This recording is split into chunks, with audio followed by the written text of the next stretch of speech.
Overall,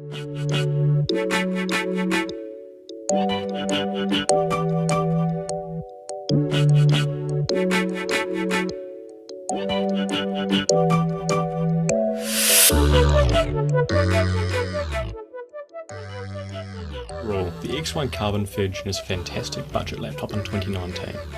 The 2015 laptop has similar looks and features to today's high-end laptops. The X1 Carbon has the ability to utilise the Lenovo One-Link dock and a fantastic set of ports, including a headphone jack, that is seldom seen on modern devices. Now let's get to the standout features of the machine. The screen is fantastic with good brightness and is very sharp at 2560 by 1440. The X1 Carbon has a fantastic ThinkPad keyboard and touchpad, which I have begun to love. And my X1 Carbon is fitted with a touchscreen. Although I don't use it much, it's quite useful to scroll through web pages when holding the laptop. Factory battery that came with my machine, and that has not been replaced, gets on average around 6 hours of active use. And this is very good, being that the battery in this laptop is over 4 years old.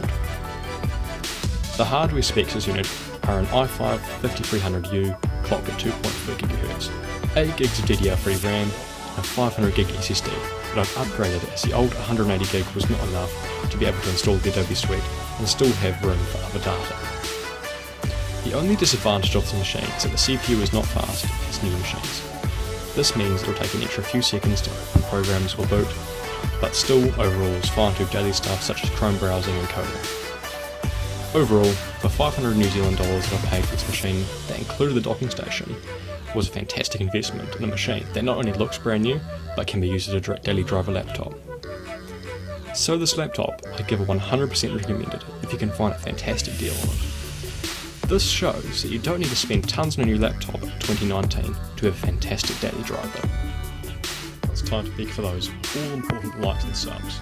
So remember guys, subscribe, like this video and share with all your mates. Goodbye.